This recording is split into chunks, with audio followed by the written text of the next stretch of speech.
Hello and welcome. We're going to be looking at ancient texts in Rome, specifically in Pompeii. Let's jump in. Typically, red painted text was used for political campaigning and event announcements. These ads were actually painted directly onto the walls of buildings, and that would allow them to have the biggest visibility in a very busy city. Here is an example of a nice Pompeian bar. We would see examples of slogans outside of the taverns. One example is Idone announces, that would be the name of the bar. For an ace, you can drink here. If you give 2 aces, you will drink better wine. If you give 4, you will drink Falernum. So I think we can assume that Falernum is some sort of brand. It's a very clear pricing structure that they're introducing here. So the ace and then the 2 aces and the 4.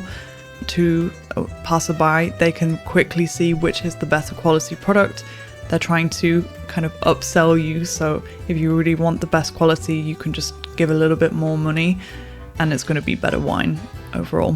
The next example, one word wayfarer, come in, a copper tablet tells you all. So this is super short compared to the first example. There's a call to action, the come in, they're calling out to the wayfarer, the person walking past, and the copper tablet would be, in this case, some sort of menu or price list. So very clear messaging, different strategies to get people to come in. I wonder which one you think is more effective.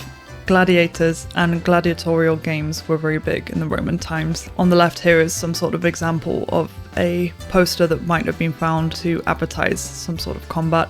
They were just trying to maximize the reach and anticipation about these games. It was a form of major entertainment. And here, the gladiatorial familia of the Aedili Aulius Suetius Certus will fight at Pompeii on May 31st.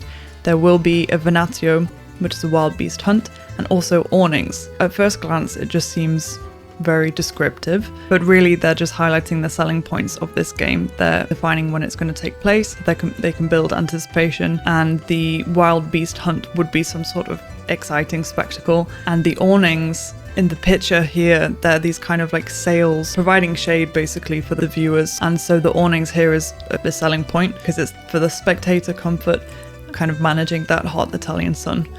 This example is actually a mosaic from the home of Aulus Umbricius Scaurus. He actually was a businessman from Pompeii, and he owned the top-selling brand of garum, which is a type of fermented fish sauce, if you're not familiar, and it was very popular in Roman cuisine. And his product came in the specific type of jug that you can see in the mosaic, and he would often have inscriptions on the jug that would talk about how good the product was. And actually this mosaic is from his house because he was so proud of his garum empire that he had it laid into the floor of his mansion. One example of his slogans was the flour of garum, made of the mackerel, the product of Scaurus, from the shop of Scaurus. I mean, how many times can he say his own name? So he's understanding the power of using his own name to promote his product and creating this idea of a luxury brand, the unique packaging and the repetition of his name in order to make it memorable. If you like this kind of video and looking back into the history of copywriting, let me know in the comments below. Give the video a like and see you in the next one. Bye!